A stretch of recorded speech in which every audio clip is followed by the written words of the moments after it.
Stand by for Titanfall.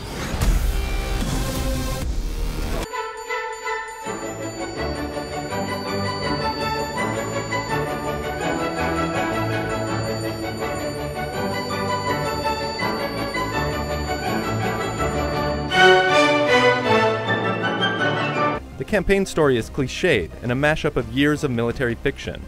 You'll encounter WMDs, plots against New York, and of course, Russians. Plots against New York, and of course, Russians. No other first-person shooter has the same flair for visual spectacle in its campaign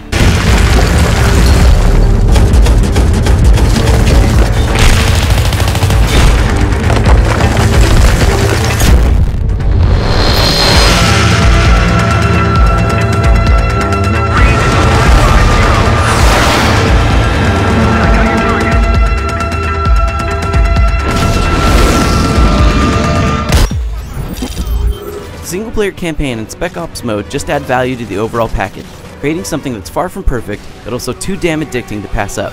For more on Call of Duty Modern Warfare 3, go to IGN.com. Once you've gotten through the campaign, it's on to multiplayer, which has also changed in significant ways. Spec Ops 2's campaign has the big moments we've all come to expect. Vehicle crashes? Check. Epic firefights? Yep. But what's really surprising is that the campaign manages to tell a story that not only makes sense,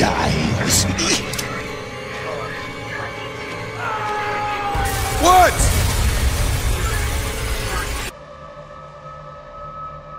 Aside from the fact that I'm still alive.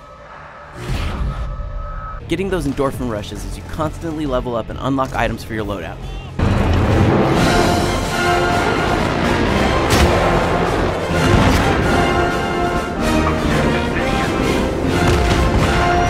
Have made Black Ops 2 a superior Call of Duty experience. It's still easily recognizable for longtime fans, but it builds upon the foundation set down by the series, and challenges what we've come to expect from an annualized franchise. There's just so much game here to mess around with and enjoy, and if you've ever been a fan that got burnt out on the franchise, or are finally looking to jump in for the first time, there's no finer point than Black Ops 2.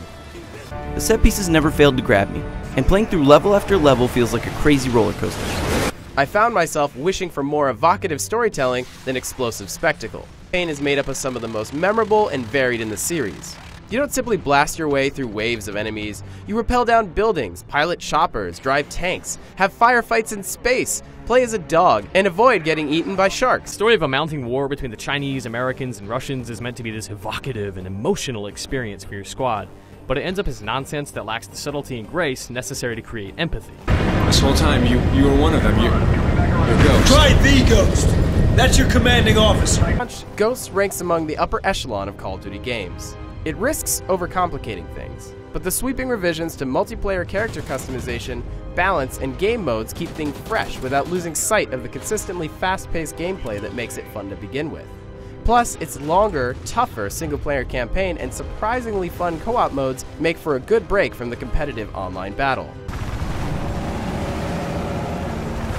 On current-gen platforms, the visuals take a major hit, and while the smaller scale is certainly still great, it's not as impressive as 64 players, and it feels a bit like a lesser game. It's disappointing that its single-player production values are so much more ambitious than its actual gameplay, but that campaign is an afterthought tacked onto some excellent multiplayer warfare. For everything Call of Duty, stick around on IGN.